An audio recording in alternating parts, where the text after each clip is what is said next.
Hello, everybody, and welcome back to yet another fun installment of the Cup Duet Reviews, brought to you by Cup of Hemlock Theatre. I am your co-artistic producer, Mackenzie, and in one of our rare fun meetups, I am joined by our associate artistic producer, the wonderful Jillian Robinson. Hello, Jill. Hello, Mac. Yes, welcome. I see we're both rocking our theater blacks tonight. Yes, we are. Yes, we just came from our theatrical experience. We're fresh off the stage and into the recording booth. Yes, indeed. Yes, and we are discussing quite a fabulous piece tonight, Jill. I have to say, a very musical piece, but not in the conventional musical way that you would think of a musical. But before we get into that, Jill, what is in your cup? Yes, I am just drinking some water. Hydration station. I had a busy day today, and I find water is the thing that is feeling me best right now. So cheers, the same mason jar that I've had on here for a while. Very good. Yes. How about you, Mac? What are you sipping? Oh, I'm drinking some Earl Grey tea from our The Cup. Nice. Because Ryan's not here, so I feel like somebody's got to rep it. There we go. And then I also have some raspberry Crystal Light in a glass as well, just so we stay extra hydrated, Jill, because, 'tis the season for colds and such. So, yes, knock on wood, I just beat a sinus infection. I don't need something new. Okay. So, Jill, tell us, what are we discussing today? What is the piece that we are diving into? We are diving into Sankofa, The Soldier's Tale, Retold. Music by Igor Stravinsky, libretto by Titilope Sonuga. And it is directed by Tawiah M'Carthy. And it stars a 3-person cast. Diego Matamoros plays the devil. Alaoluwa Foyukan plays the soldier and Javon. And Ordina Stephens-Thompson plays the narrator and Ya. And I'm basically I'm going to read the synopsis that was provided in this lovely program because I think it gives a wonderful intro, to say the least. And then I know, Mac, you and I really want to dig into the sort of artistic presentation that both the marriage of our librettist and composer kind of came together and created this phenomenal piece. So Sankofa, The Soldier's Tale Retold reimagines Igor Stravinsky's L'Histoire de Soldat in a new libretto by poet Titilope Sonuga. So already, right off the bat, Sankofa bird, which is a symbol that our soldier, Javon, wears as a necklace throughout the piece. It is a symbol that represents the importance of learning from the past to inform the future. So I'm just going to say that. Now I'm going to go back to the program here. Through the journey of a fictional soldier attempting to enlist in World War I, this soldier's tale is set against the historical context of the No. 2 Construction Battalion, the only Canadian battalion composed of Black soldiers to serve in the First World War. In a psychological battle with the devil on the road to enlisting, the soldier embodies the battalion's resilience and enduring struggle against racism, discrimination, and historical erasure. Like the symbol of the Sankofa bird, from which the story draws its name, which I just mentioned, a word in the Tawiah language of Ghana, which means to go back and retrieve which was forgotten. This work blends past and future as the rhythm of Sonuga's poetry weaves through Stravinsky's original music. Sankofa is an invitation to honor a difficult history while moving toward a more promising future. And again, we'll dive into it, but artistically, musically, gesturally, this piece did exactly that. Yeah. So I think before we get into spoilers, just like general appraisal, Mac, like what was your experience? And first off, I'll say that it's running from October 24th to October 27th. So short run. So this will be coming out after the run is done. So this is more a retrospective, but we'll still save the spoilers because I know this group, the orchestra, this was the kind of their last hurrah, but I know this material probably will live on and be able to be remounted again in the future. So just heads up there. But overall, I grew up loving classical music, so I'd heard of Stravinsky before. I haven't really studied this particular piece of his, but this reminded me a lot of Tchaikovsky's Peter and the Wolf, where you have the orchestra plus a narrator and there's motifs and things like that. So this felt in line with that. So there was a nice familiarity with this format of the piece, but overall, just the layers of symbolism that you would think, once again, it's a very bare stage. It's just the orchestra, the staircase, the three actors, and then like some tree stumps. But everything had meaning on that stage, and everything was so precise. It was just so harmonious with each other that it was just incredible. I mean, my thoughts about the tree stumps alone, I got thoughts on that, but we'll save that for spoiler discussion. But just the precision of movement by everybody was incredible. We'll save all our deeper cast discussions for post spoilers, but I would say all three of our cast members each had beautiful moments on the stage that really gave them a moment to shine. Even like the beautiful costume design by, let me just get the name right here, by Desiree Gray. Yeah, Desiree Gray is just incredible. Like just that detail from like the old beggar woman devil costume over here to, you know, the narrator's dress, that beautiful white, almost Angela Bassett Black Panther style dress is kind of what that really reminded me of as well. And just once again, the symbolism that in African culture, you wear white to a funeral. It's not black, it's white. You wear white because it's the absence of colors, the absence.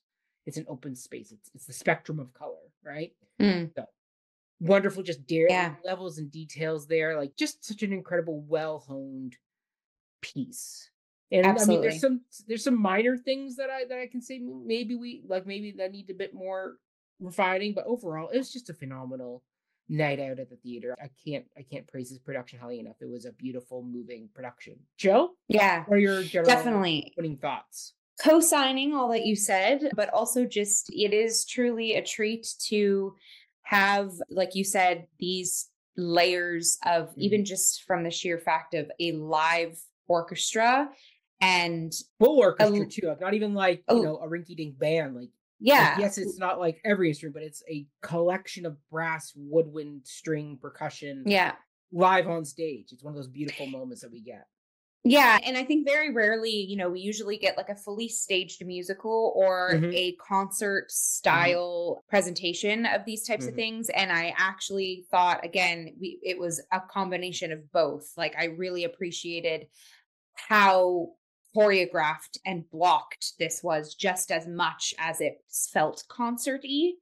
So again, we'll get into that as we go past spoiler of how that blend of those different styles, I think also lends to this past and future, this cultural difference. Like, again, just dramaturgically, everything was really, really punching on that stage. And just the use of the Harborfront Theater space, like the color lighting on the back wash of the wall. There's a lot of poignant moments where that really feeds the narrative and the space, you know, having all three of our actors, like you said, have such like a booming presence and a booming voice that even when you have this live raw orchestra playing, I was still able to really like chew on their words and hear each installment of what they have to offer over top of the music or in, like you said, in harmony with the music.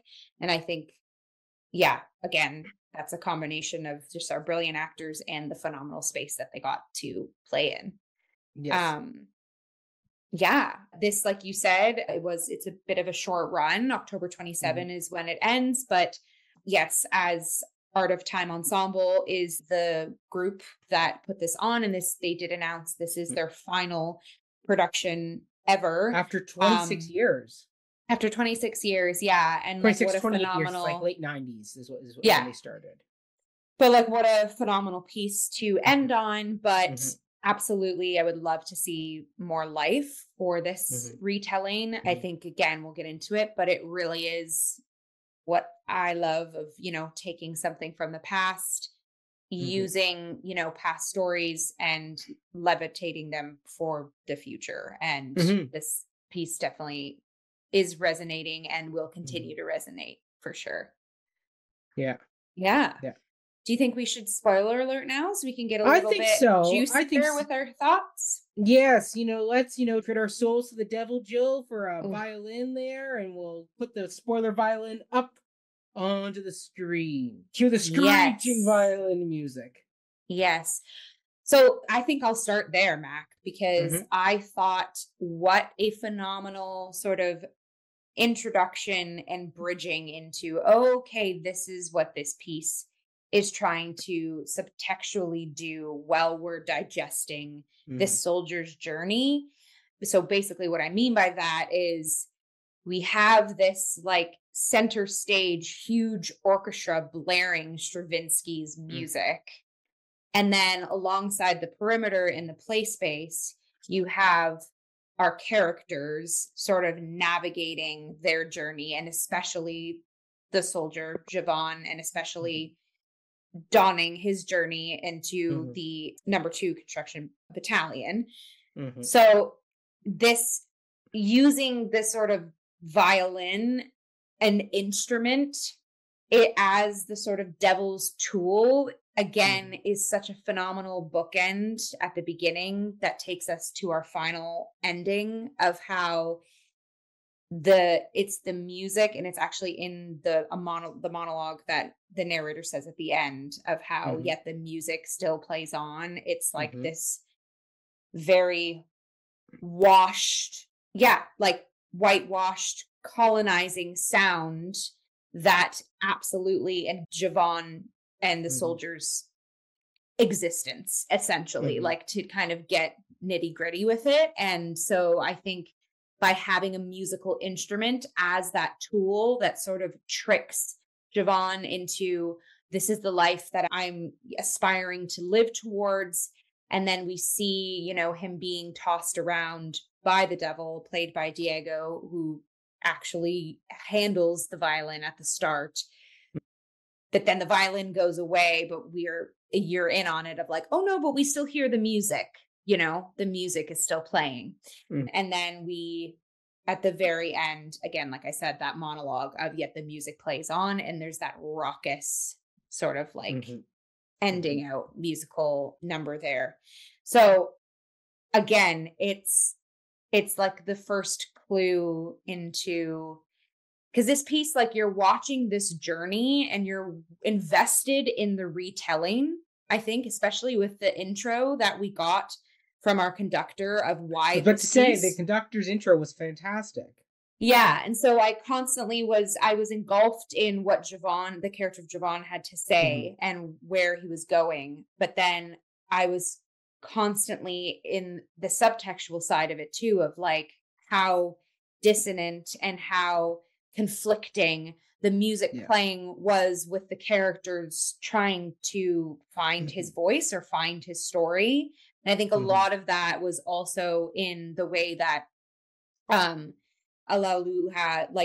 Lua played the sort of like sustained moments of like not knowing how to react, or like trying to think through, how do I fit in? I feel like I'm going on like a tangent here, Mac, but everything's coming out now. But it's all flowing from the violin, Jill. Yeah, but then to go from that sustained like thinking through, and then there's that culminating movement piece that the soldier goes through post-war, and to me, where quite literally he's rotating around the music and trying to find his wings, trying to fit in, trying to find his story, but you know, gyrating and moving in a way that goes exactly with the music, but absolutely not. And it's just this constant like circular cycle. And I actually think like in the direction too, like hats off, because there was a constant like pull for this sort of like, it's weird, like breaking the orchestra orb. I feel like our characters were sometimes pulled into sort of like non-vocally question, like, why is this here? What is this here? What is this doing? And what is this saying? So like, yeah, wow. So many thoughts and so many layers. Mac, what's in your brain? What's in your cup? What's in your brain? What's in my brain? Oh my goodness.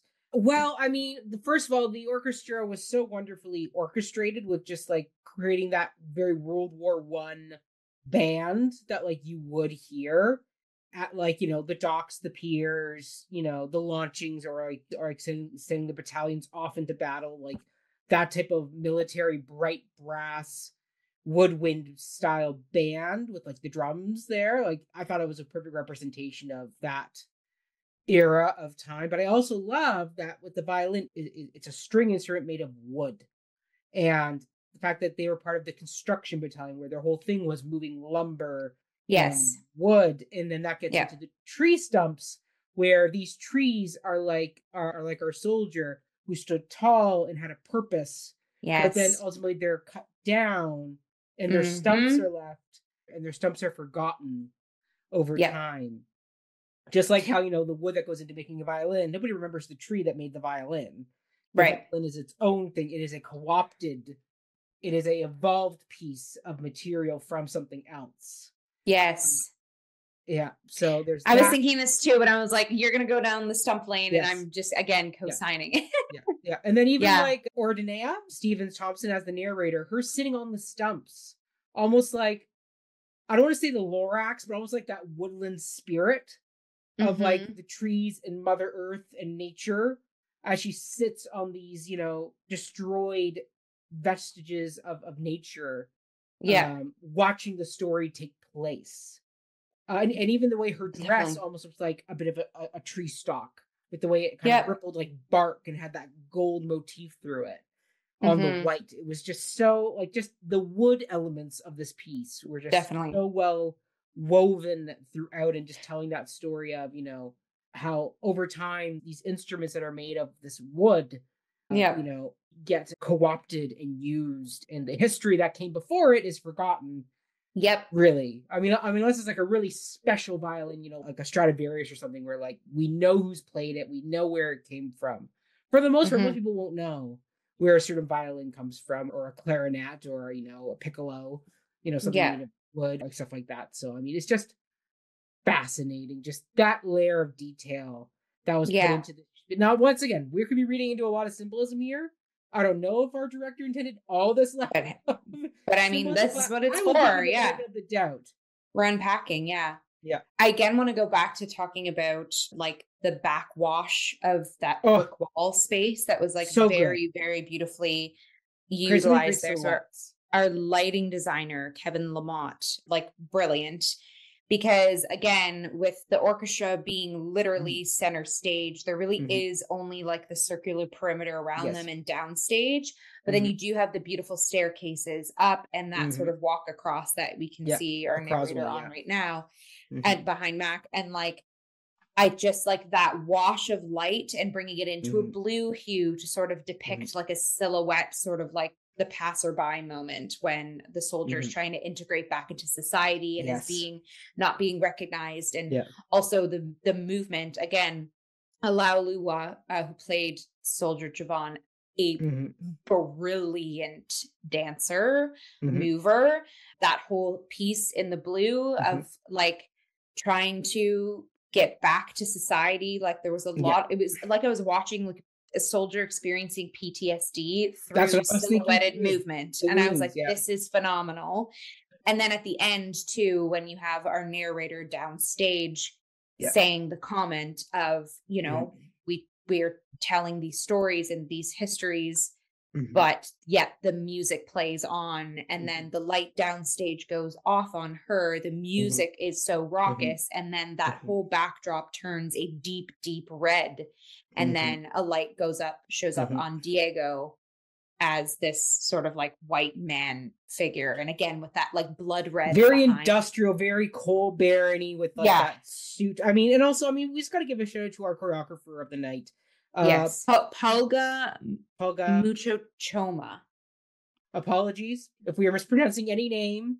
But your choreography was just like, there's that moment when the narrator talks about the soldier losing themselves, and Diego thrusts his hand under the arm, so it looks like he's pulling like through, like the devil shooting through and grabbing the spirit. Like just that silhouette was so very violently impactful. Haunting. And aggressive. Because there are stories. I think it was it World War II. I may be getting my World Wars mixed up. And this happened down in the States, with the black soldiers came back after the war, and they were lynched, and some of them were lynched getting off the ship in the South. So it's like just the fact, like, you come back, you're expecting this parade to welcome you home, and the society's just right past you. Just like very, very well. With like, I would say too, like in the choreography, like the poignant gesturing was so impactful. And also, like I talked about earlier, the use of sustained movement to take us into this slow motion, into this like soldier, like, but then paired with this sort of like raucous, sort of like trying to find wings. Again, the contrast was absolutely phenomenal. Like, across the board. Do we want to give any particular discussions to our cast? So we've kind of talked around them. You want to kind of dive in a little bit into giving them each their little moment in the spotlight there. I mean, we'll start with top of the program here, Diego. Yeah, sure. The devil. Go down the line. Go down the list that way. So I mean, Diego is a fantastic performer that has been donning our stages recently, and like absolutely again does the deed, and more so again plays devil, but the devil takes many different forms in this piece. Again, behind Mac, if you're watching this on YouTube, the devil is sort of an old trickster lady. The devil comes as like this fully black cloaked orb. The devil comes as this white man with like a top hat. So becomes the military officer. The military officer, the soldier access. Exactly. So the varying degrees of what is the devil to our protagonists. Diego just absolutely created a variety that I think a lot of actors in our city could not do. So definitely like bravo to Diego.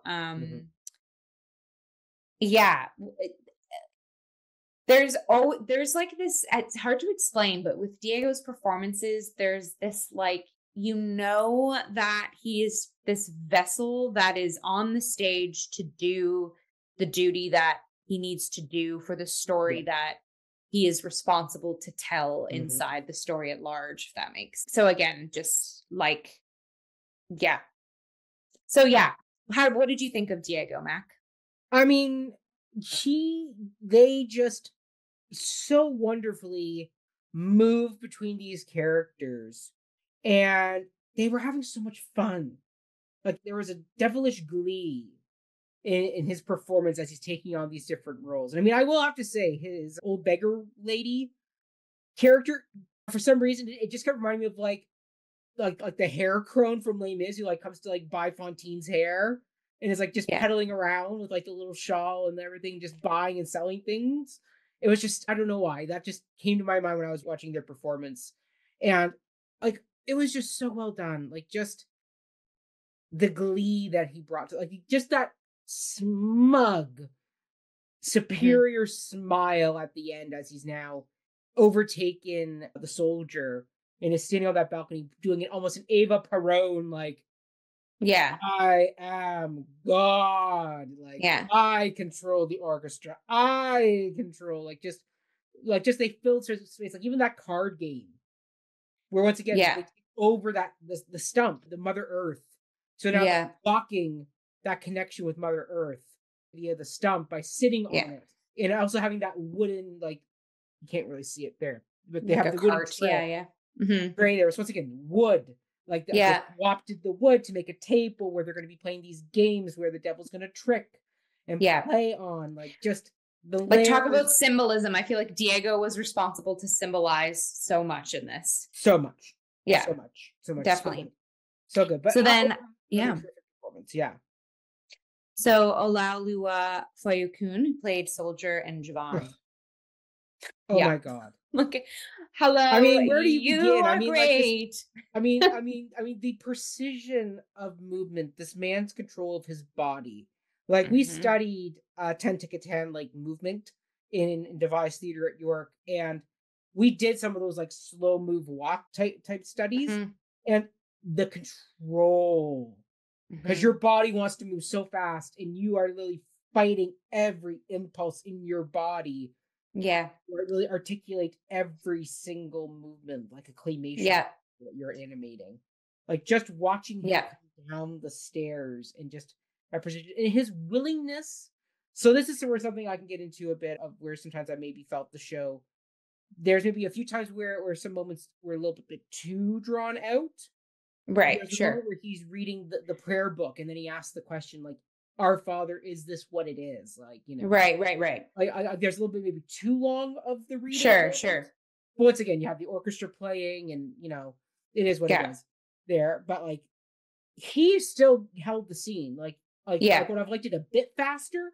Yes, Hmm. but he still has those moments where like you've drawn it out so much, but then when he has that one line of, "Is this it?" Like, "Our Father, Yeah. is this it?" Basically, I can't remember the exact line, but that's kind of what he says, Hmm. because he's on the battlefield, and you have the sound design of the battle going on, Yeah. and just him asking that question that so many soldiers who went, particularly into World War One, who once again thought they'd be home by Christmas, were asking themselves, going, "Whoa, whoa, whoa! Yeah. Yeah. Yeah. Yeah, I fought to get onto the front. Now I'm here, Yeah. and it sucks. Like, God, is this worth it? Like, did I kill myself to get here, only to die in this hellhole in France?" Well, and I think there's also the narrative too of like Javon asking obviously what every soldier would Mhm, ask, like you just said, like, is this it? But then also there's that cultural question too of like, mhm, did I give up leaving my mother and leaving mhm, West Indies to aspire to this too, right? So yeah, there's this double fold mhm, questioning. yeah, That's so interesting. Like in our history books, mhm, we didn't get much of that. Like, oh, yeah, there's a whole other layer of questioning, yeah, you know, of this particular battalion, you know? Yeah. And then just to kind of pick up what you're saying too, and I mhm, kind of already mentioned this, but the contrast of being so slow, so sustained, but then that movement piece that was done going in circles and mhm, every joint was moving and distressed and mhm, distorting. And like, absolutely, this actor is a mover, is a dancer, capital M, capital D.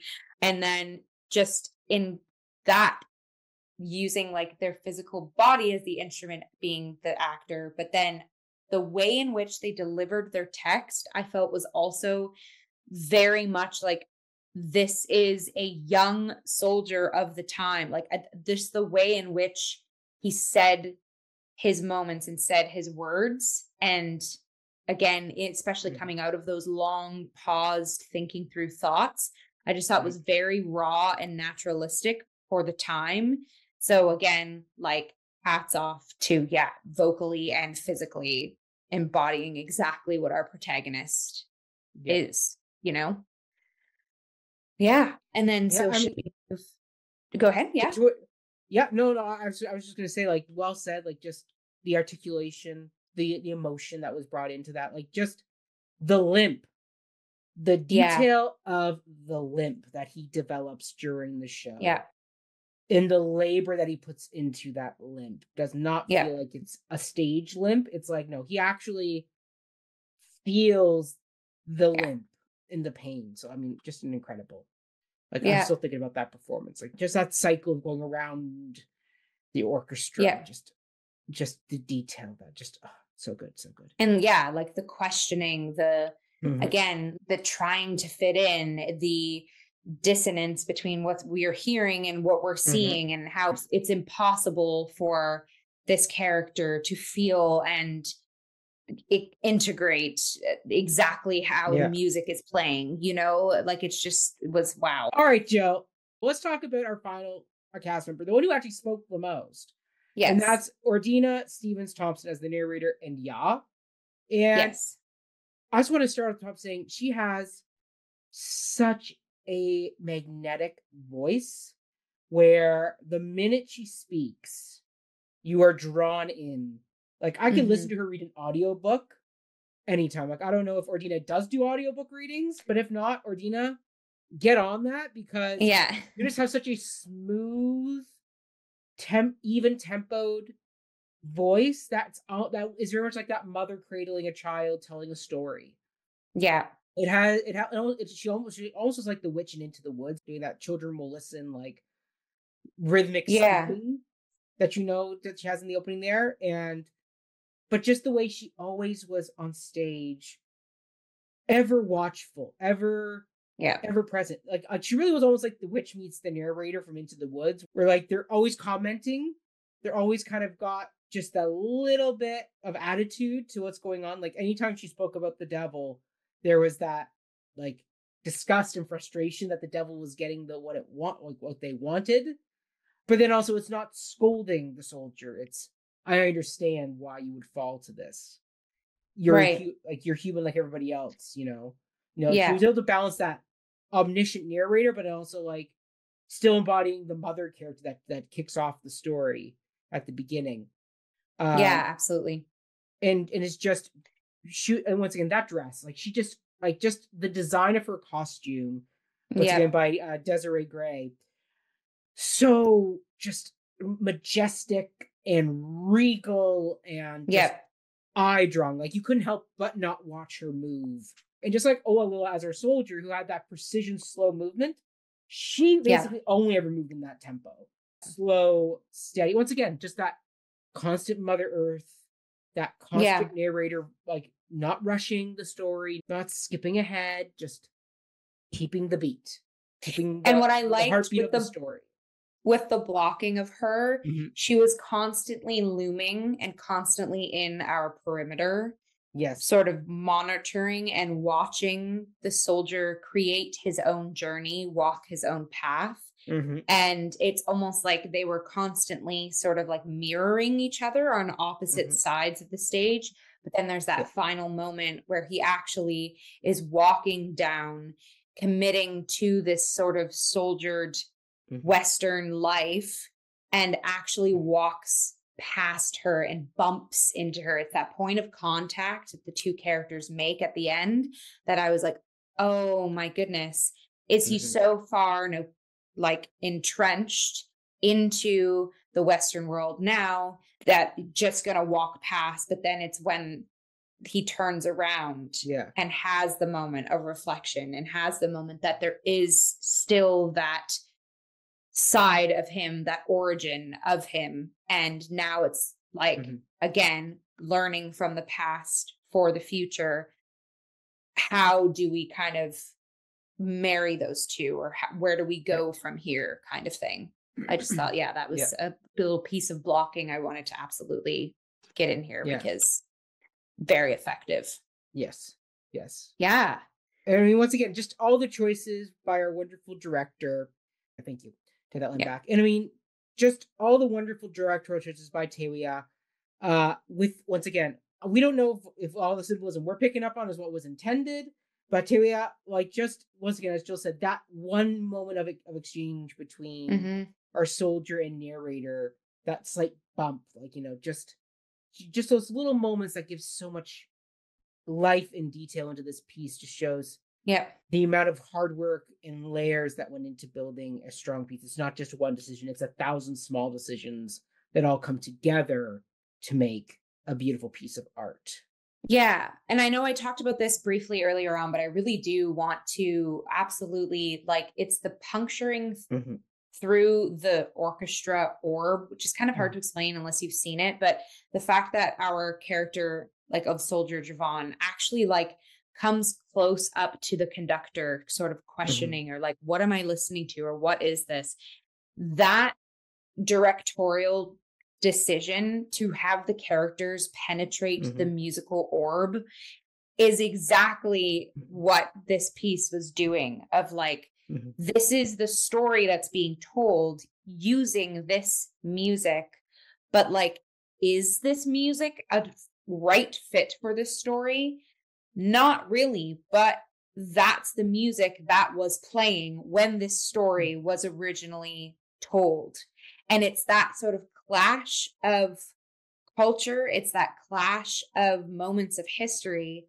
Like, I think we can forget that history is way wider and broader than Mhm. we have read about it, than we have Mhm. learned about it. Mhm. And a lot of the times there were narratives going on at the same time that clashed or that wouldn't make sense or that were from different cultures or that Mhm. were environments that didn't bleed or couldn't bleed. And then the fact Mhm. that we see this piece where they are playing at the same time, it just really has you, yeah, really analyze that piece of history in a totally different lens, if that makes sense.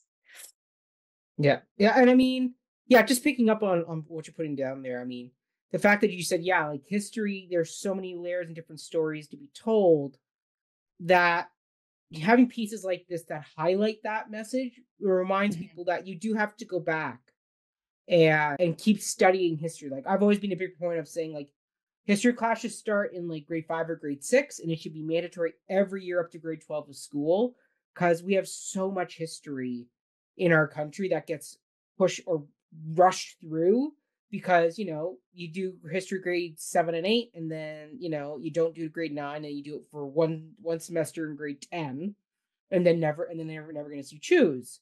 So it's like it needs to, like history is a living study, and as they talk about, if you don't talk about history and learn about history, then stories like our soldier and this battalion get forgotten because they're not the highlight reel of Vimy Ridge or Dieppe or any of the other big World War II battles, because as they say, like this battalion was meant to do construction, like cut lumber and lay down the track so the rest of the soldiers could get through, right? Like they're not the highlight focus of and these war stories or these historical moments, but it's like, no, they have just as much important story to tell, but if you don't give time and room to breathe so you actually can get in there and study, you lose these pieces of history because nobody takes the time to either record them or talk about them. And so I think this is a great call to action, saying, no, take the time, read and study history. Like I love reading a good history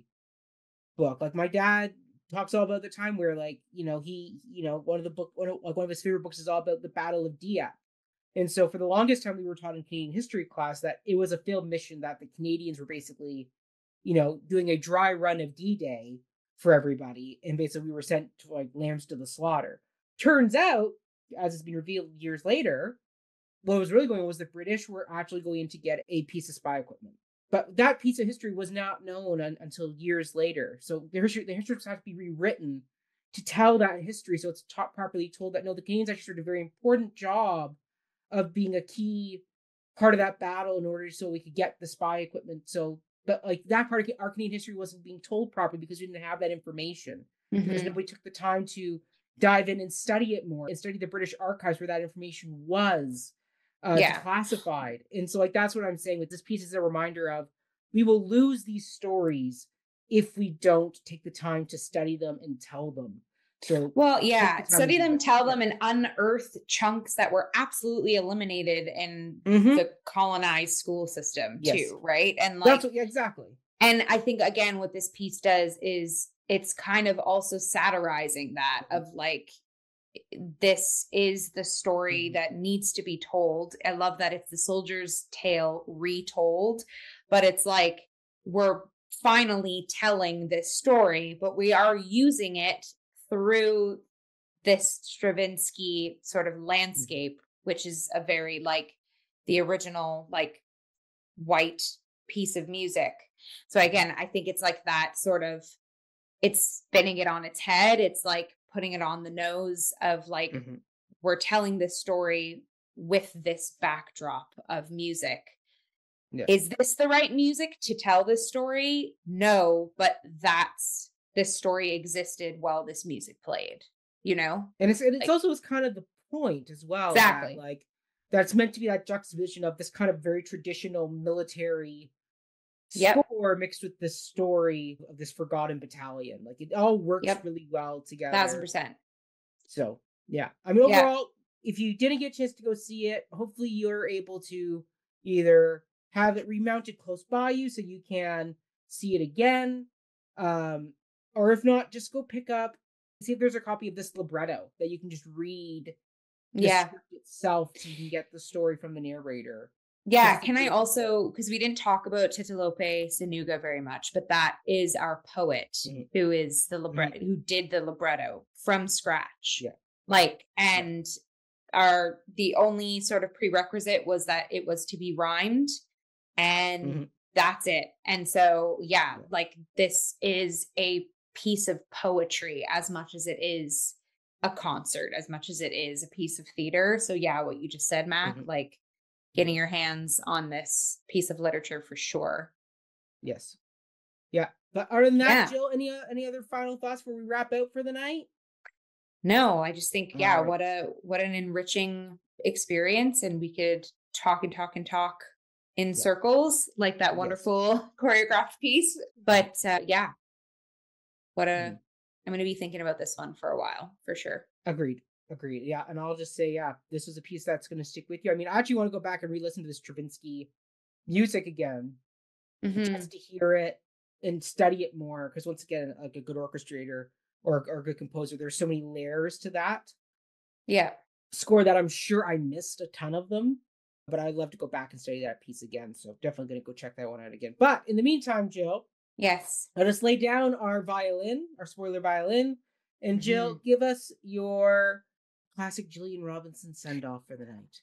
Sure. If folks want to find and follow me, I'm on Instagram. My artist Instagram account Mhm. is jillian.robinson96. You'll catch Mhm. up with any upcoming projects I may have down the line. Mhm. Check it out. Check it out. Mhm. Mac, where can folks find and follow you? Follow me at Mackenzie Horn or all social media platforms. You also can follow my musical theater antics over on Before the Downbeat, a musical podcast. We are now in the midst of season 6. We will have released our episode on Rocky Horror, and by the time this episode comes out, we'll be revealing that our next musical we're covering is The Wiz in honor of Hinton Battle, who passed. Okay. Uh, Nice. so definitely a fun piece that we discussed there as well. Another great example of reinterpreting a classic bit of material for a modern audience as well. So Nice. definitely all ties together there really nicely. Yes, it Yes, does. it does. All right. But before we cheers, Mac, if Sure. you are watching this on our Cup of Hemlock Theater YouTube, go ahead, like, share, subscribe. If you are listening, we are on all podcasts, Cup of Hemlock, COH Theater on Instagram, Facebook. We have lots of wonderful content coming down the line. So Mhm. keep your ears open, your eyes peeled, and raising our glasses. Stay hydrated. Keep watching all the wonderful live theater in Yeah. our city, and we will see you next time on the Cup. Cheers, Jill. Cheers. Cheers. Bye.